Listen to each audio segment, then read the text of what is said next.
I'm Mike Loshek, and one of the leadership here at Vessel Center United Methodist Church. We welcome you all tonight to hear Jared, and Jared's not just songs, messaging songs, as well as some interaction with Jared as well. And it is still cooler inside than out, or we open up the doors, but it's just making it worse at the moment. So with no further ado, or I did want to mention that there's going to be refreshments afterwards, so we have refreshments, ice water, and all those things. So and Jared, anything you'd like to say?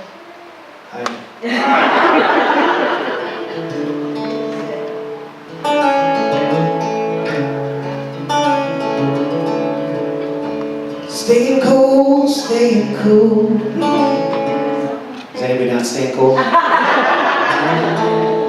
I'm trying to put out the vibes for you.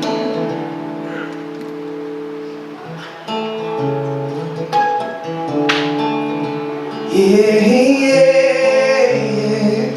yeah. Thank you, that's a lot of ice. I'll be going by the end of the night. It's here I watch the waves and feel your love crash on my shore.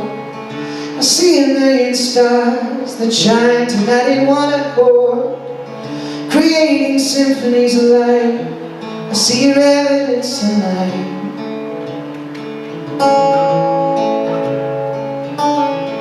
I wake up early and I see you in the rising sun. I step outside and I can feel you filling up my lungs. You're causing me to move and breathe, and it's your evidence in me.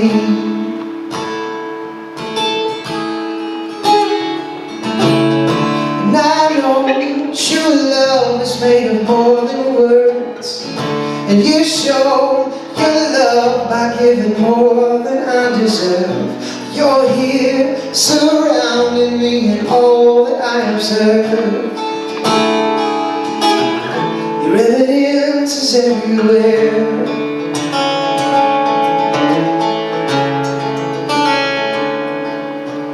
When I was a kid, I used to, we lived down the street from this park.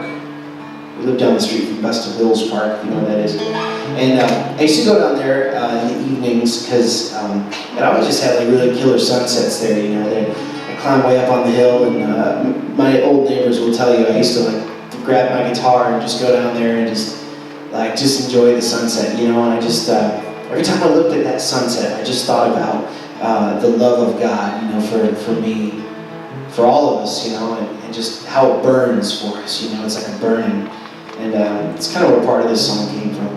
The sun goes down and I can see you all across the sky. It's like a picture of my heart and how it burns inside. These vibrant colors seem to match the evidence of you and I. Yeah, yeah. And I know true love is made of more than words, and you show your love by giving more than I deserve. And you're here surrounding me and all that I observe. Your evidence is everywhere. Where can I go to hide from you? You will see me like you always do, and in return I see you in everything, everything,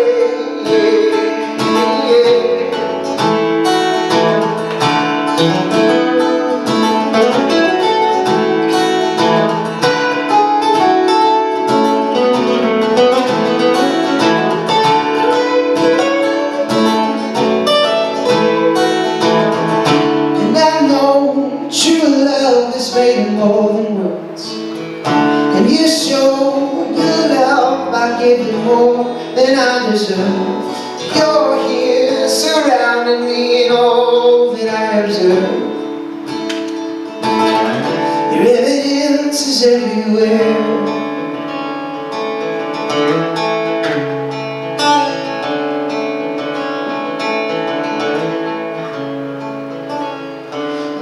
into the eyes of children, and I see a touch. Their innocence releases healing that we need so much. To think the small things in this world can make the biggest change in us. Let us not look past your evidence. Let us not look past your evidence.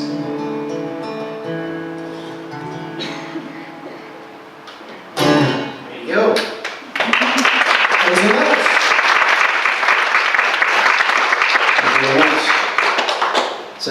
So we're staying somewhat cool tonight. Thank you. I gotta say, thank you so much for coming out. It's blazing. I was talking to Carol. We were saying, man, I don't know who's going to show up and eat like this, but you guys showed up. So thank you. Give yourselves a round of applause.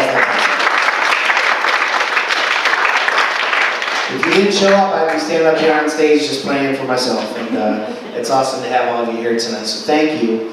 That first song I just sang is a song called Evidence. It's a song I wrote really just about the evidence of God wherever you look. You know, people say, I don't know, understand how people can say that God's not real. I'm like, open up your eyes, man, look around, you know. God is real, and His creation is awesome. And it's crazy because I wrote that song a number of years ago. And before I had kids, okay? And if you listen to the last verse of the song talks about looking into the eyes of children and seeing His evidence, you know, in their innocence. And that verse totally came to life once I had my own kids, you know, it was crazy. Sometimes I look at my kids and I'm like, God, are you there? No, I'm just kidding, they're awesome. My kids they're only 15 months, so they really haven't done any damage yet. I have, some of you may not know, I have twins. I have a little boy and a little girl, they're 15 months, coming up here in a couple days, which is awesome, we love it. But I will say that this summer, vacation is not the same with 2 1-year-olds. It's just, the level of relaxation goes way down, and the level of stress goes way up. But we're making it through. But it's great to be here on this beautiful, warm evening in July. Is it still July? Summer's moving too fast. I don't even know what day it is anymore. But it's great. I love getting the opportunity to share songs that I wrote.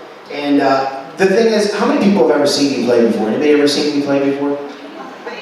All right. How many people have never seen me play before? Shame on you. No, I'm just kidding. I'm just kidding. I love having new people out to the show, so thank you all you newbies for coming out. If you've been to any of my shows, you know that I'm a talker. Like, I love to sing and I love to play, but I love to talk. I love to talk about where the songs kind of came from and, you know, inspiration behind music, because I think that's a cool thing, you know. If you want to listen to just the music, you can buy the CD, and then I won't be talking at all on that. But when you come to a show, I like to talk, and I like to talk about where songs came from. Now listen, I look out in the audience, I know my grandma's here, and I know I got a couple other grandmas, not by blood, but by love, in the house too. But how many people here knew me as a child? Anybody know as a child here?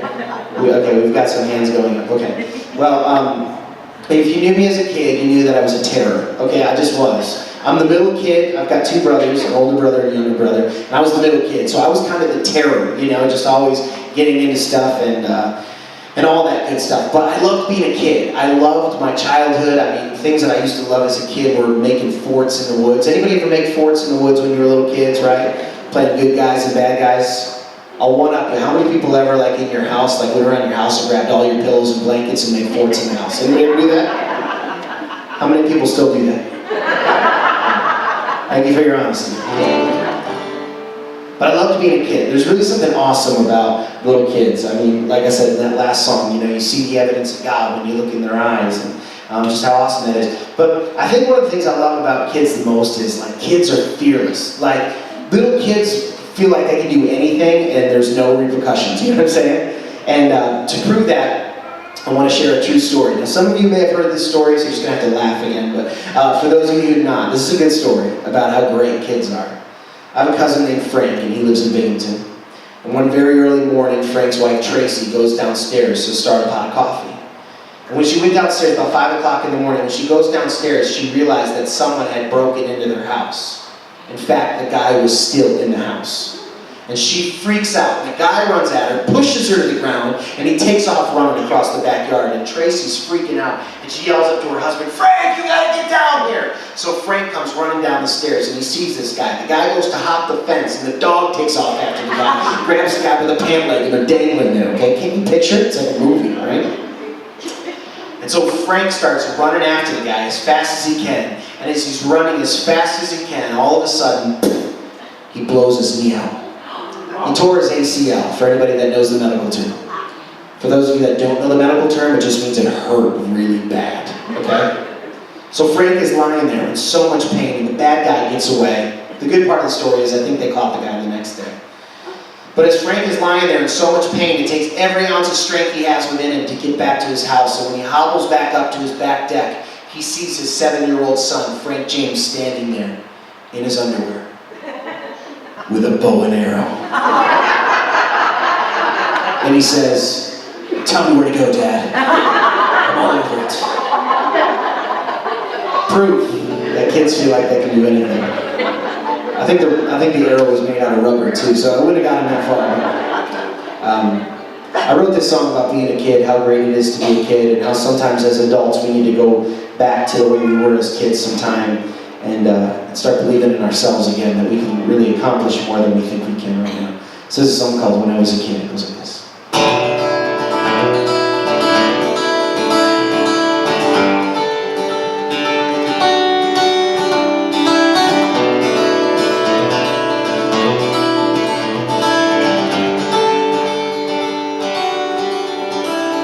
When I was a kid, my dreams were bigger than me. When I stood 4'1", my dreams could clear 6 feet. When I was a kid, when I was a kid, there was no mountain too high. Well, I could scale that thing in a blink of an eye. When I was a kid, oh, somewhere along the way, I lost sight of yesterday. There was a time in my life nothing stood in my way. When I was a kid,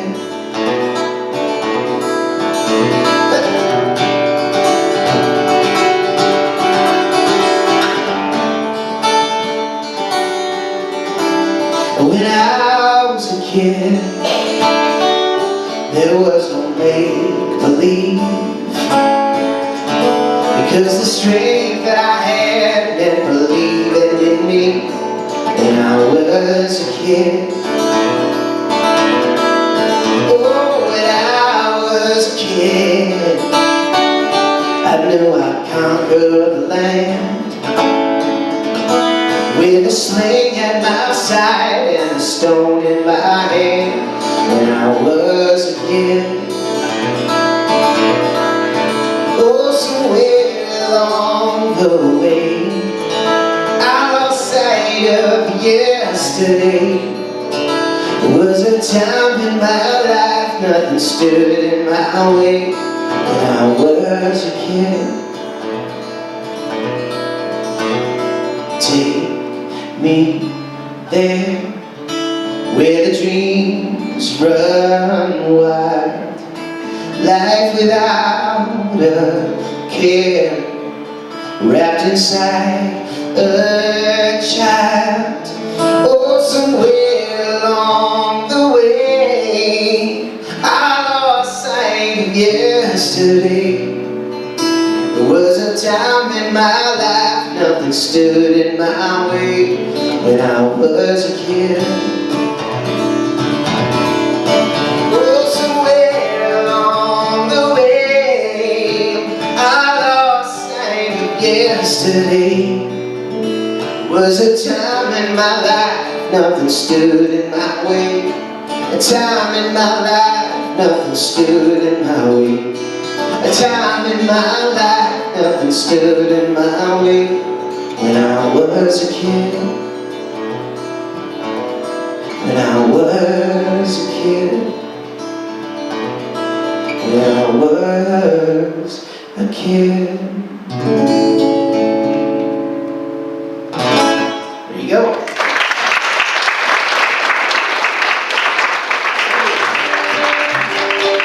I gotta get something here. So, don't mind me, I'm just walking around. Forgot my harmonica. And I want to stand in front of that fan for a second. So, when I was a kid, like I said, I was a terror, okay? The one thing about my family when we grew up, church was a huge part of our lives, okay, as a family.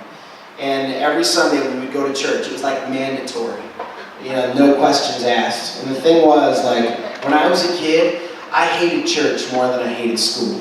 You know, I did not want to go to church. I didn't want anything to do with church. In fact, when Sunday would roll around, I would fake being sick so I wouldn't have to go to church, but my mom saw through it like every single Sunday. And the worst part about it was, as much as I hated church, every single Sunday rolled around, and my parents would walk us all the way up and sit in the front row. I was like, you kidding me? It's bad enough I don't like church, now I gotta sit in the front row, right? And we would go to church, and, you know, my parents would pray for me a lot. And, you know, the thing was, is in church, like, you know, we did the thing a lot of churches do. We stand up and we sing worship, and there's a message, and, you know, it's all the different things that take place during the service. The thing that I hated most was the music. You know, everybody would stand up and sing, and I was like, I'm not standing up and singing. And my mom was like, do you think Jared will ever sing? And my dad was like, yeah, someday. And so here I am, a professional singer now. So I guess their prayers worked. But I never wanted anything to do with church. And, you know, we had a youth group growing up in church, and I never had anything to do with the youth group, you know, until I got to like 12 years old. I remember I was like 12. I think I was in 7th grade. Does that sound right? So how old are you, Sarah? 12. Okay, so about your age, right? And I was walking out of church one Sunday morning. Keep in mind, it had nothing to do with church outside of having to go on Sunday mornings. And this kid who was in one of my Sunday school classes said to me, he said, hey Jared, are you going to the big convention this weekend? And I was like, no, I don't know anything about it. He's like, dude, you kidding? He's like, it's up in Syracuse, it's 3 days long, and there's tons of girls. And I was like, awesome. And he said, even better, your parents don't go. And I was like, sweet. So I went home, and I was like, Mom, I gotta go to this convention. She was like, praise Jesus! You know? And I wanted the Lord, you know? And so she signed me up for this convention, and I took the bus up, you know, and I got to Syracuse. And here's the crazy thing, like in Syracuse, it was at the War Memorial Arena. There was like 6,000 to 7,000 teenagers for 3 days. But I felt like I got duped, because it was basically 3 days of church, you know. There was the music, the message, and I was like, oh man. So I sat there for 3 days in my seat, never stood up and sang, never listened to anything the pastor or the preacher was saying, never paid attention to anything. All I did was I was like scoping the audience for girls the whole time, you know? And I remember the very last day, the last service, the pastor was speaking. He started challenging the young people that were there, and he said, you know, there's some of you that are here, and you know that God has given you gifts and talents. And you know that those gifts and talents came from God. And he said, I want to give you an opportunity to turn your life over to Christ and to give those gifts and talents back to Him and watch and see what He'll do with them. And so at this point in my life, I was 12, and I started playing guitar like the year earlier. And one thing I noticed about music was that I could pick it up really quick. I mean, I come from a fairly large family. Like I said, my grandma's here. And on my mom's side of the family, she has 9 brothers and sisters, so I have like 60 cousins on that side of the family. And apart from my grandma playing the recorder in 1st grade, I'm pretty sure that no one in our family has played any instruments, right? Nobody's really. My grandma can't even whistle, and she's 36 years old. You know, I mean. And so really, music wasn't really in my family. It wasn't a part of my life. I hated that part of church, you know, But when I picked up the guitar, I realized that music came quick, and I realized that it was a gift, you know, that I received from God at this young age. And so at this convention, on this very last day, he said, if you want to give those gifts and talents back to God and see what He'll do with them, I want you to come up to the front and pray. And I was like, there's no way I'm going up front to pray. And then all of a sudden, I was like walking to the front, you know. And I got down on my knees when I was 12 years old. I said a really simple prayer. I said, God, I believe that You're real. And I believe that you gave me these gifts. And I want to give these gifts and talents back to you. And that's all I prayed. And I remember something happened in my heart that weekend, and I came home and I was like a totally different person. And I started telling all my friends about how, I accepted Jesus into my heart, how he changed my life, and, it was crazy. I was in middle school, and so I wanted to tell all my friends about Jesus, but I didn't know how I would do it, because, middle school kids, they don't want to listen to stories about Jesus much, So I was like, I got to tell them somehow. So I concocted this whole plan, and I invited 40 of my best friends over to my house for a little event I like to call Pizza, Wings, and Jesus, right?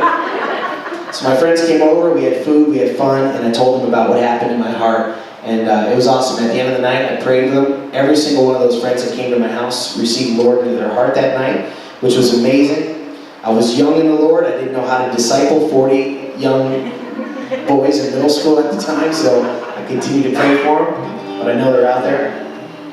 But it's crazy. When I gave my heart to the Lord and I gave those gifts and talents to God, I only knew a couple of chords. I really wasn't a great musician. But I gave what I had, And how many people remember the story about Jesus feeding the 5,000 people? You guys remember that story, right?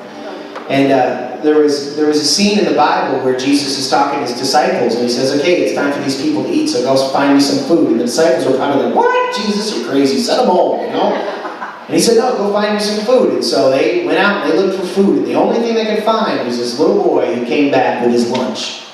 I remember bringing lunch to school when I was a kid. I used to bring a little brown bag, I can imagine that's kind of what this kid had. I don't know what they had instead of brown bags. But this kid brought his lunch. And all he had was some fish and some bread. And that's all he had. But he gave it to Jesus. And he said, Jesus, I believe you can use it. So Jesus took that small meal and he turned it in to food for over 5,000 people. And the correlation to my life and my testimony is that when I was 12 years old, I gave a couple of chords and a few singing notes to the Lord. And when I was a senior in high school, I got a phone call from the director of that conference in Syracuse. And he said, Jared, I want you to put a band together, and I want you to come lead worship for this year's convention.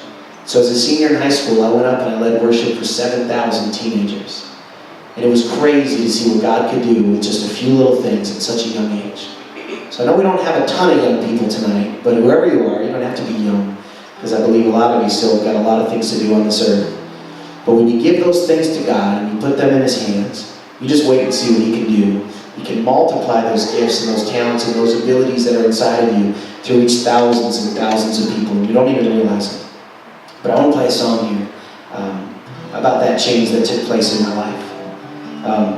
It was like before I went to that convention, I felt like I had a hole in my heart. Anybody ever felt that hole in their heart, right? I felt like I had a hole in my heart. And there was only one thing that could fill that hole.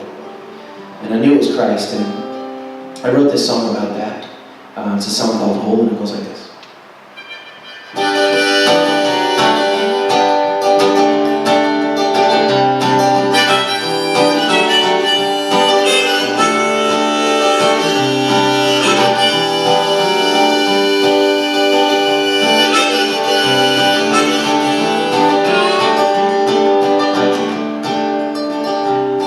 Here's a story about a woman living on that hill. She got a big old house, not a care in the world. She got a man with money buying anything, all she ever wants and never needs. Yeah. But there's something missing in her heart, she knows. She can't put her finger on it, but it hurts the most. And every day goes by, she feels more and more there was something else for her to live for. She got a hole in her heart, she got a hole in her life, trying to fill it up with things that money can't buy.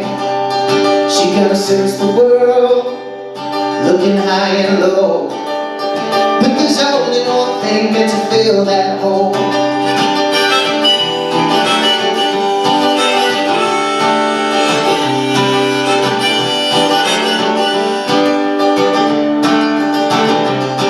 There's a man on the corner living in two lives. He's got a wife at home and a thing on the side.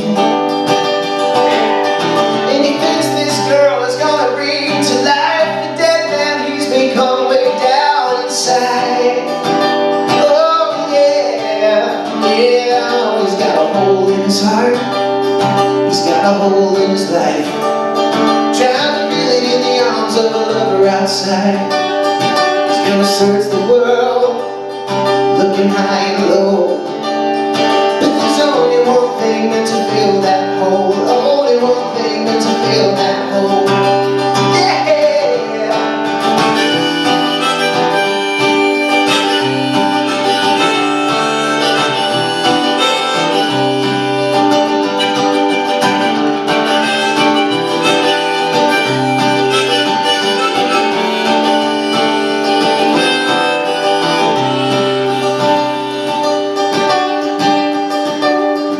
There's a young man just dropping out of school, trying to smoke a little something, always breaking rules. Tries to live his life in that constant high, but it just goes away every time. Yeah. And every morning he's waking up the same again. When the smoke has cleared, the pain sets in. Give anything to try to escape the messed up life he lives through day by day. Oh, day by day. Yeah, he's got a hole in his heart, he's got a hole in his life, trying to fill it up but he's never satisfied. He's gonna search the world, looking high and low. Oh, but there's only one thing meant to fill that hole. Only one thing meant to fill that hole. Only one thing meant to fill that hole.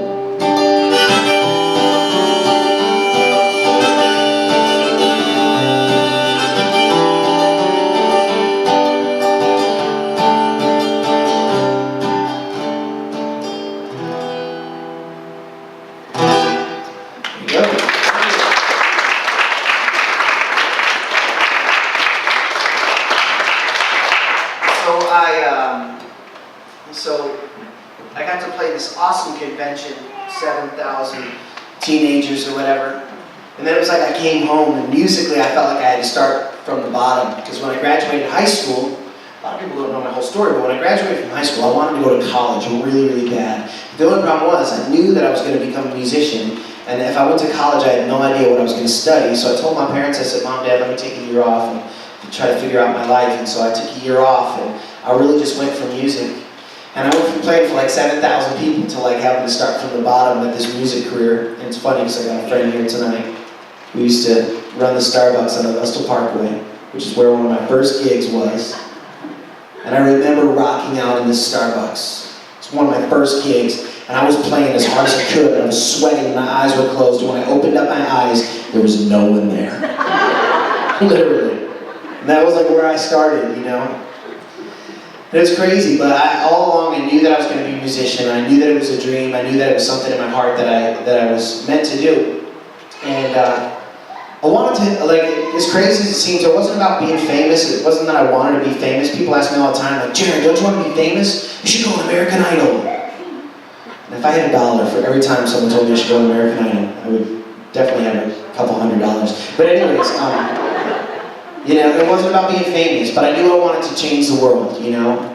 And people are like, change the world, man. Have you seen how big the world is? And the thing about me is, like, when I think about changing the world, I don't necessarily think about, like, all the continents, you know, on this earth and changing all the people. What I think about is, like, everybody that I come in contact with, man, that's my world, you know? And so for me, my world is like every time I get behind this microphone, I know I have a job to do to hopefully leave an impact on people's lives and make a difference in their life, change the world. And so I remember playing in Nobody in Starbucks, and then like literally like not even 2 years later, I did a show at the Forum downtown Binghamton. It was sold out. There was like over 1,500 people that came out to see me play, and it was just amazing, you know, to see God kind of working through the music, and He still is. Now I get to play in front of literally thousands and thousands and thousands of students weekly with a school program that I do called the Blue Project.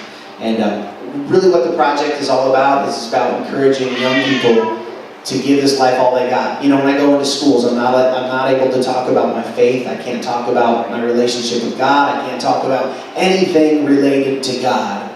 And I respect those lines because I know that God can get past those lines through prayer.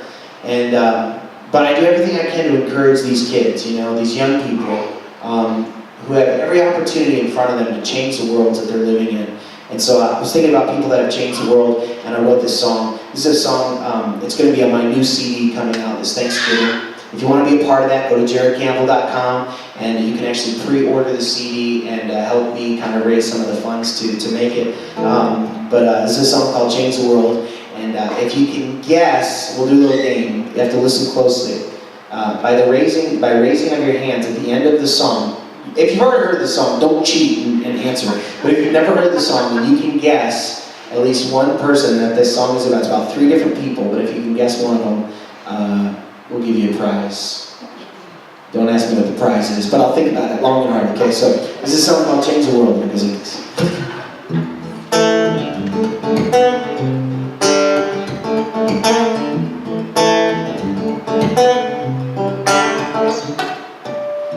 "1955, a woman's course is bound to change her life. Start a revolution by simply standing ground. Always told she ain't good enough, that she never gonna amount to much. But she is tired, and this time she won't be standing by. She knows it's on the line, when people just like her being cast aside. But she ain't giving in this time. And she said, oh, I'm gonna change the world, and listening to the lies that they try to throw at me. Cause I can see my worth is so much more than they make me out to be. I know I am only one, but you can look and find that there's only one of me. I'm gonna change the world. Who's got it? Alright, alright. Yeah. Well, we didn't raise the hand, but we yelled it out. Alright, you get something. Like I said, I don't know what the prize is, but free cruise, something along those lines, right? Alright, second person, pay attention. It was a sophomore year, he checks the list of names, but his ain't there. He thought to himself that they must have got it wrong, and all his dreams are thrown to the floor. So he runs home and locks the door, but through his tears he will find the strength to carry on. He knows it's on the line, to show the world that he's a warrior inside. Someday soon they're gonna be seeing 23 in lights when he said, oh, I'm gonna change the world, and no one's gonna steal my dreams away from me. Cause I can see the work and know what it takes to be the best that I can be. And I know I am only one, but you can look and find that there's only one of me. I'ma change the world. Yeah. No, it's not. Alright, this guy in the white shirt. Michael Jordan. That's right, brother, Michael Jordan. Give him a round of applause. That was a hard one. So you ask yourself the same, do you really have what it takes to be a person who can change the world? Yeah, it's a spark that lights a flame, and it seems to be the only way to be a person who can change. Third person. The world, she was 17, her whole life laid out in front of her, it seemed. She had a plan to show the world the definition of true love. It was found in the day-to-day, by the things she do and say. These acts of kindness, so we're gonna start a chain reaction. Yeah, but oh, on that fateful day, a life cut short, a voice taken away. But if you listen, well, you can hear it to this day. When she said, oh, I'm gonna change the world, everyone's gonna feel the love inside of me. Cause I can see the hurt, and it's my chance to set the generation free. I know I am only one, but you can look and find that there's only one of me. Oh, and she said, oh, I'm gonna change the world, and everyone's gonna feel the love inside of me. Cause I can see the hurt, and it's my chance to set a generation free. I know I am only one, but you can look and find that there's only one of me. Oh, I said there's only one of me. Yeah, I said there's only one of me. gonna change the world. Last person? Wait, in the back, let's see. Yeah. Rachel from Rachel's Channel. That's right. Rachel Scott. That was a hard one. Give her a round of applause. Have you seen Rachel's challenge? Yeah. Hang on, let me get some ice. I got some water. So, a lot of people, like when I play that song out, other than students, a lot of people don't know what I'm singing about. I'm singing about a girl named Rachel Scott. For those of you who don't know, Rachel Scott was the first victim at the shootings of Columbine High School all those years ago. And, you know, when I was writing this song, I was thinking about all these great people that have changed the world, famous people that we know, Rosa Parks, Michael Jordan, you know, Martin Luther King, Mother Teresa, like, you know, all these people. And I got to this last verse, and I couldn't like help but not think about Rachel Scott. I got to know the story about Rachel from good friends of mine. You know, I play in a lot of schools, and this program called Rachel's Challenge goes into a lot of schools. And then a couple years ago, I got to fly out to Colorado with my wife, and I actually played for Rachel's family. And I got to see Columbine High School and different things like that. And when I was writing this song, I couldn't help but think about Rachel Scott, because she's a person that not a lot of people know of by any means. And she died at a very young age. She was 17 years old. And so I think for a lot of people would say, like, that's so sad. She could have made a difference in this world. You know, she could have done things. But the thing was, like, she did. Like, she left a legacy behind her. It's a legacy of kindness. The thing about Rachel was that she lived her life on purpose, that every single day, no matter what kind of mood she was in, she was going to make sure that she showed one act of kindness to at least one person, because she had this crazy thought that if she could show kindness to one person, then maybe that person would show kindness to someone else that same day. And maybe that person would show kindness to someone else. And she had this crazy thought that it was going to start this chain reaction of kindness and go around the world, you know. But her life was ended very, very abruptly. And so what happened was, when her parents went and gathered her belongings, they found this essay that she wrote just a few months prior in a class about her ethics and codes, about showing kindness to people. And they started interviewing her friends, and all of her friends were saying, yeah, man, Rachel was just so full of kindness. Every single day, she just lived her life, you know, to show kindness to people. And so her family started a program called Rachel's Challenge, where they go around to schools and they teach students about kindness, you know. For most of you probably know that bullying is one of the biggest issues in schools today. And I know when I go into schools, I address bullying and I address respect and how we're supposed to treat each other. But really, Rachel kind of personified that when she was in school. And she changed the world, you know. A lot of people think changing the world is this huge thing that you've got to come up with, like Steve Jobs. But really, it's changing the world is just one thing at a time. Seeing one person on the street and, you know, just giving them a compliment. Compliments go a long, long way. And so it's really awesome to kind of share her story and kind of continue on that legacy. But when I'm in schools, you know, I talk about how relationships are so powerful, you know. I say people need people. Everybody say that. People need people. People need people. Look at the person next to you and say, I need you. See? We all just got way closer in this room, and it's awesome. Sarah, did you tell your brother that you need him? Tell him. That's awesome. But relationships are huge, you know. And I share this song. How many people have ever seen me in their high school, middle school? Anybody? Okay, cool. We got a few here. Whenever I go to schools, people always think like, hey, it's the white line guy. They call me the white line guy. And I'll explain what that means. I was driving home one night from Syracuse after a show, and it was raining horribly. But worse than that, if you've ever been on 81 South coming home at night, driving through the hills, you know how bad the fog can get at times. And so I was driving through some of the thickest fog that I couldn't even see beyond, right? And the only thing that I could see, I couldn't see the cars in front of me, I couldn't see anything. I'm going 5 miles an hour. But the only thing that I could see was the white line that runs along the highway. You know what I'm talking about, right? That white line. And I'm staring at this white line thinking to myself, if this white line wasn't here right now, I wouldn't know where the road ends, and I could easily drive off into a ditch, and I would most likely never make it home. So I was staring at this white line, and as a songwriter, I started thinking about how I could relate this white line into something and turn it into a song. So I started thinking about relationships in life. and how the good relationships that we have in life, the people that care about us more than anything, that are always there by our side no matter what, they're like our white lines, you know?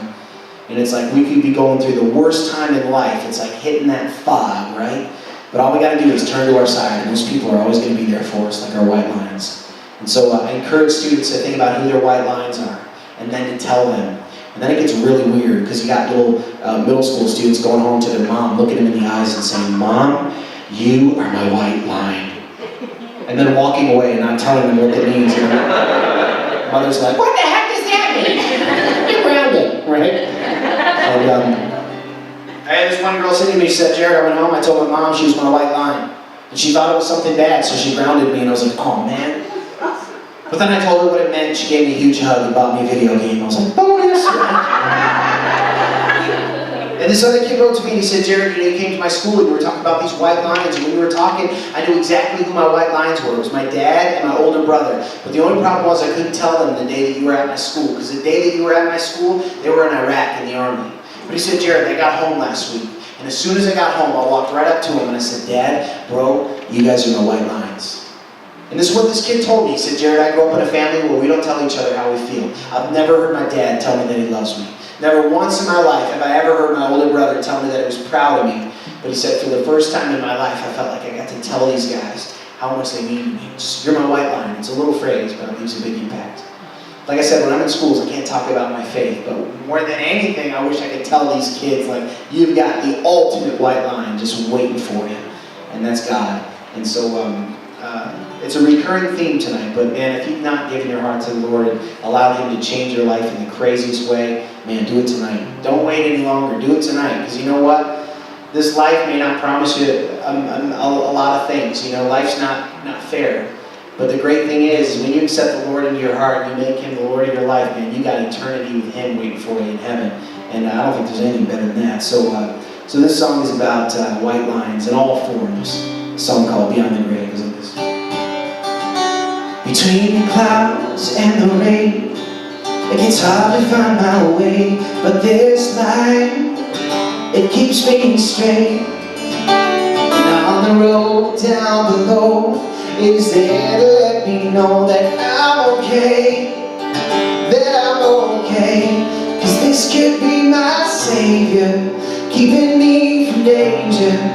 As I go my way, I shall not stray. And this is my reminder that someday I'm gonna be fine there, out beyond the grave, beyond the grave. And there's times in my life where I think I'm losing sight of this road that I must take. Yeah, but there's a sign to my right as I'm driving through the night. It says home.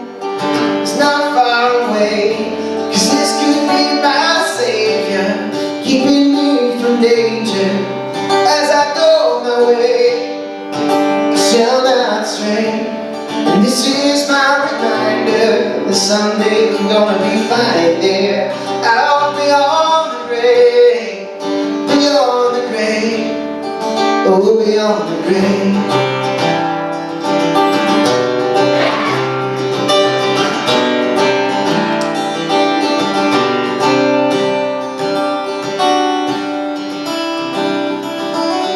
Yeah, everybody's gotta find that line. It's running right straight through their life, keeps them sane. You may find it in the one you love, or find it in the one above, baby.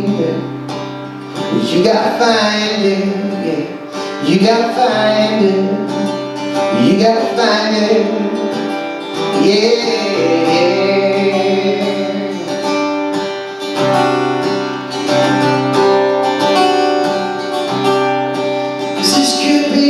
Savior, keeping me from danger. As I go my way, I shall not stray.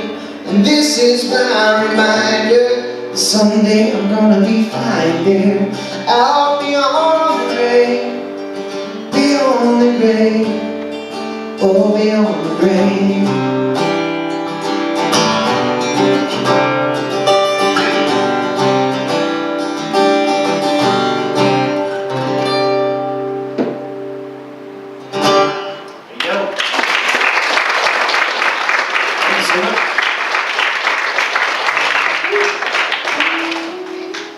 is flying, man. I get up here and I start talking and I forget what time it is. And so time's flying. Is everybody staying somewhat comfortable? We're doing okay? All right. If at any point during the show you need to stand up, come to the front and stand in front of that fan, I'll give you, full allowance to do so. I bring a little fan with me right here. Some of you can't see it, but I have a fan at my feet.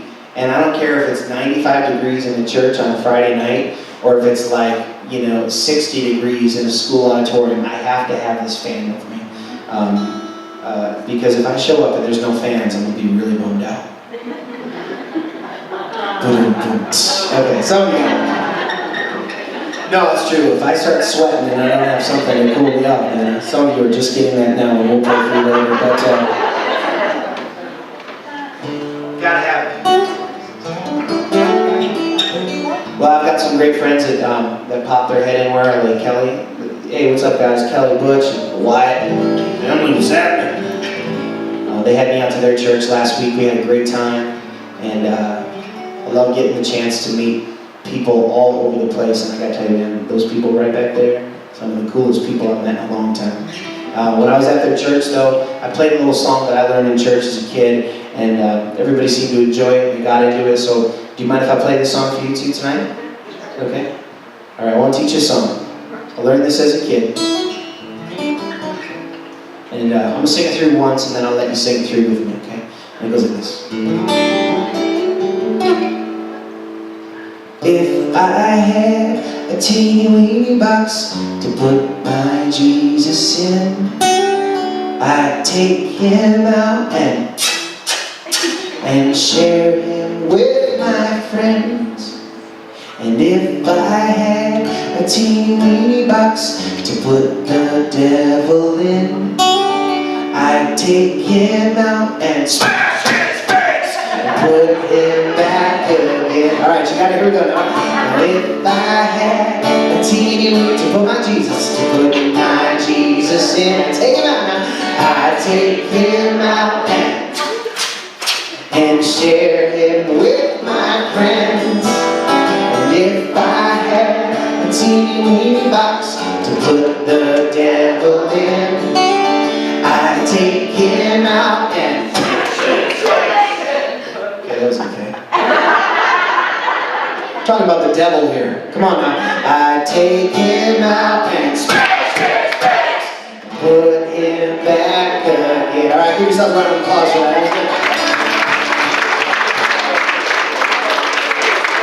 One time I was teaching a group of kids that song, and we were singing about Jesus, taking him out, and this one kid goes, "Smash it!" I said, "No, don't smash Jesus, please." I'm taking it, a little gunshot.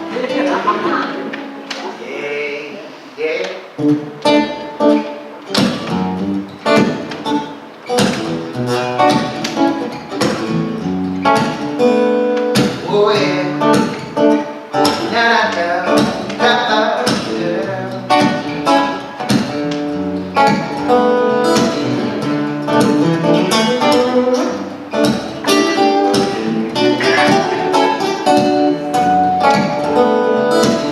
Your love is real, like a wind coming in, knock me off my feet again.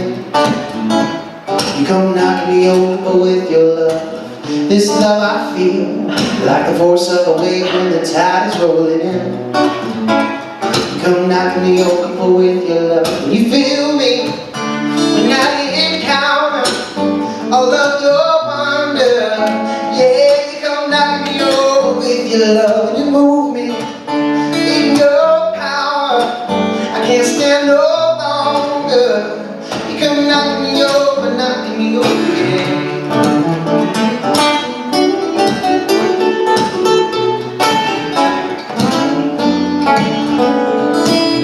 Your love is wide, and it comes at me like a force on every side.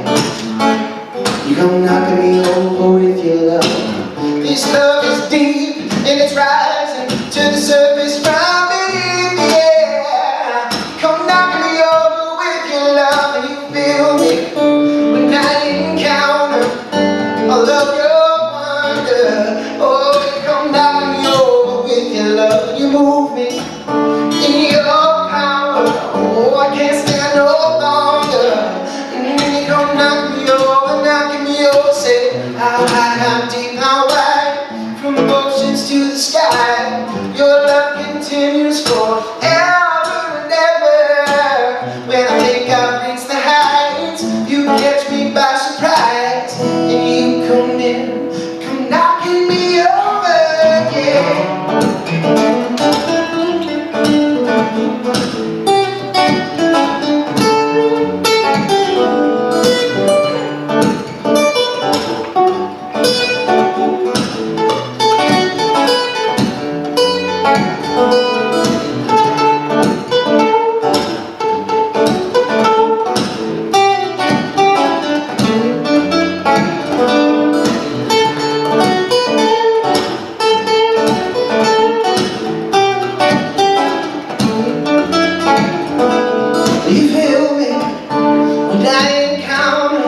stand no longer.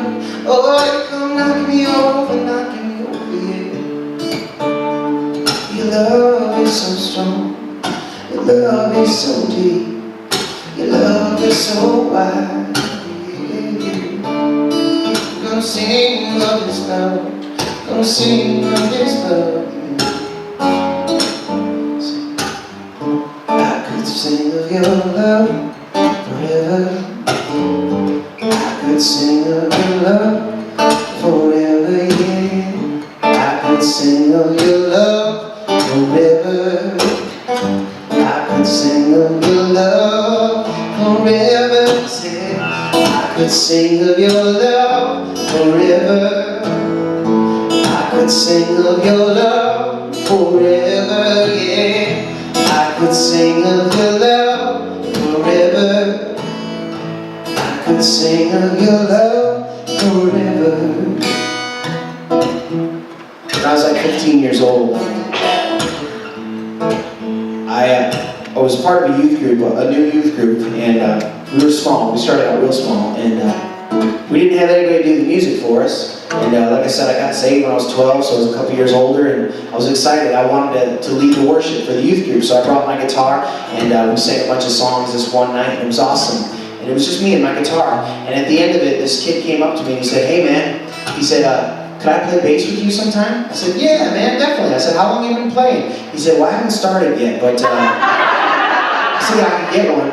I said, "Man, I'll take anybody, I don't care." So this kid got a bass guitar and he started playing with me, and then one Sunday night we were at church, and we were at the main service church, and we saw this new guy that we'd never seen before, and he was back behind the drum kit, and he was just whamming away. I was like, "Man, that guy rocks." And me and this new bass player walked up to this guy, his name was Carmen, and we said, "Hey man, we got a band going, you want to be our drummer?" And I don't know why, but he said yes. He was like 15 years older than us. And so Carmen joined the band. It was the three of us, and then we had this sweet little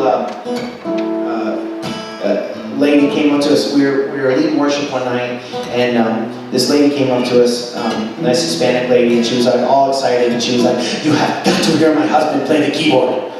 And we were like, okay. So this lady was on fire, man. She was up in our face, and she was all excited about her husband playing the keyboard, and we were like, "Man, this guy must be dynamite." When we met the husband, he was like, "Yeah, okay, a little bit." And he was like the quietest guy in the world, and so he started playing keyboard with us, which was cool.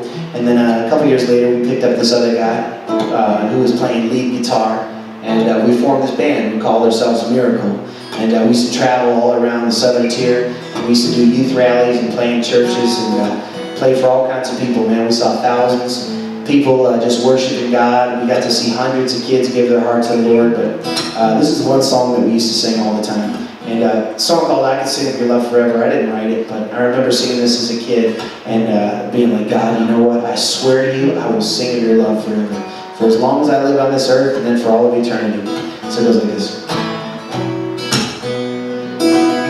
Over the mountains and the sea, you river runs with love for me. And I will open up my heart and let the healer set me free. I'm happy to be in the truth, and I will daily lift my hands, for I will always sing of when your love came down, yeah. I could sing of your love forever. I could sing of your love forever. I could sing of your love forever. I could sing of your love forever. Over the mountains and the sea, your river runs with love for me. And I will open up my heart and let the healer set me free. I'm happy to be in the truth, and I will daily lift my hands, for I will always sing of when your love came down, yeah. So I could sing of your love forever. I could sing of your love forever. I could sing of your love forever. I could sing of your love forever.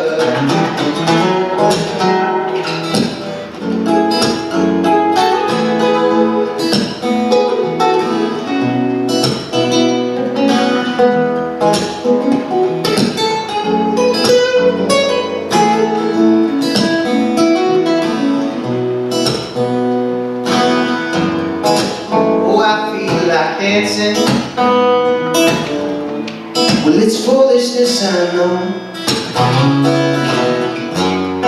But when the world has seen the light, they're gonna dance with joy like we're dancing now. I could sing of your love forever. I could sing of your love forever. Yeah. I could sing of your love forever. I could sing of your love forever.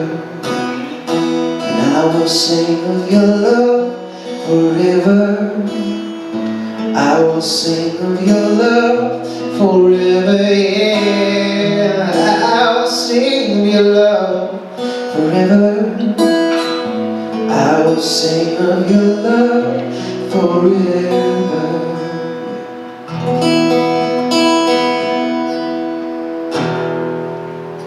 There you go.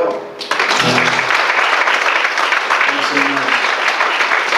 This time I'm going to invite my good friend Mike to come up. Mike's from the church here, and whenever I get the opportunity to sing or speak at a church, I always like them to be able to come up and talk about what they do here on Sundays, what the regular schedule is, and anything you want to say, Mike. The floor is yours. Do you want the mic, or do you want to? No, I don't need the mic. All right.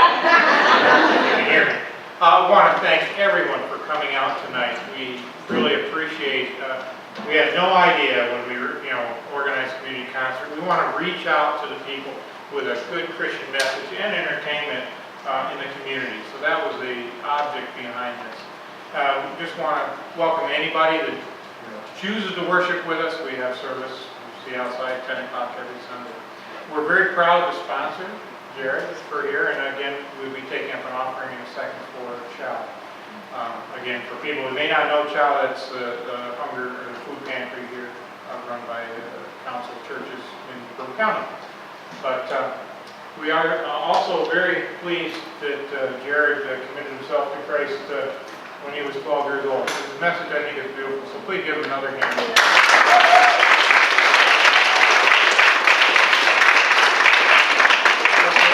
Dave, if you want to come up, we'll take one hand.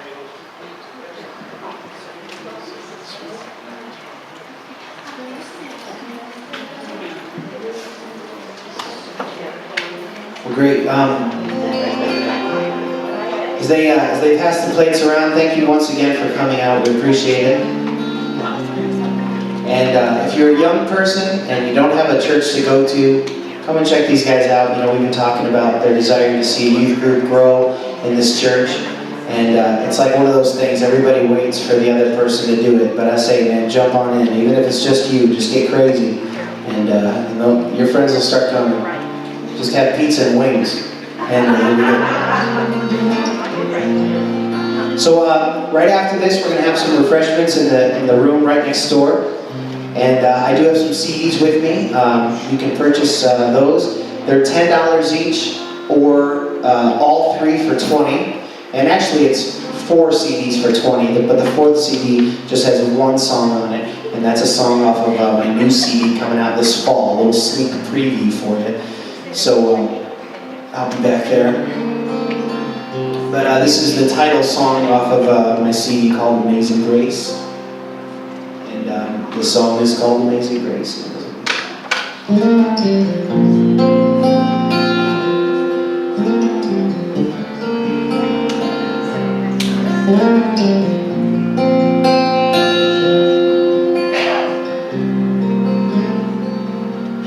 I was just a dead man looking for a life.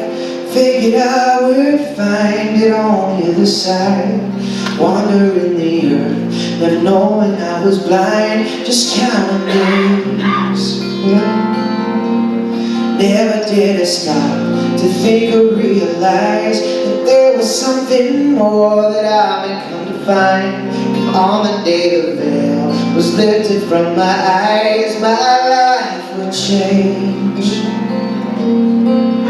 Oh, amazing grace, you have shown your face. The love in your eyes came and parted the skies for me.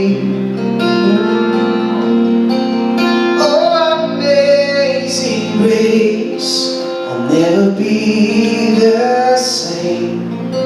Once my eyes saw the light, I was given the sight to see. Oh, amazing grace, yeah, oh, amazing grace, yeah.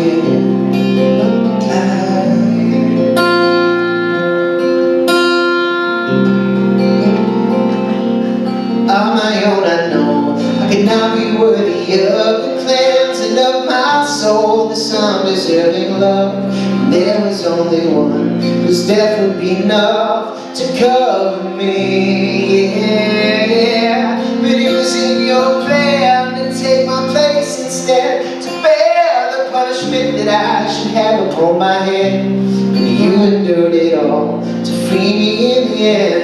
And now I say,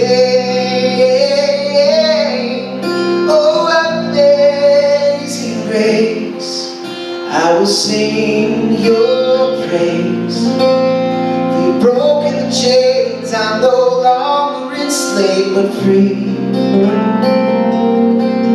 Oh, amazing grace, I will sing your praise. Could never repay all the love that you gave for me. Oh, amazing grace, yeah, oh, amazing grace, yeah, yeah, yeah. Amazing grace, how sweet the sound that saved a wretch like me. Well, I once was lost, but now I'm found. Was blind, but now I see. Oh, amazing grace, you've shown your face. You've broken the chains, I'm no longer enslaved but free. Oh, amazing grace, I'll never be the same. From my eyes saw the light, I was given the sight to see.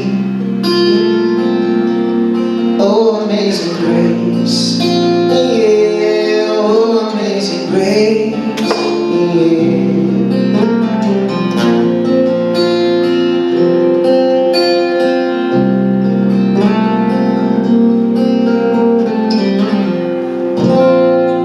Thank you guys so much. God bless you. I appreciate you coming out tonight on this really evening. There's punch in the other room, I think, so all kinds of goodies. So you guys can make your way there, and I'll be over in just a minute. And once again, thank you so much for coming out. Thank you to Carol, thank you to Mike for putting on this concert. Let's give them a round of applause too. Awesome, you guys are great. Thank you.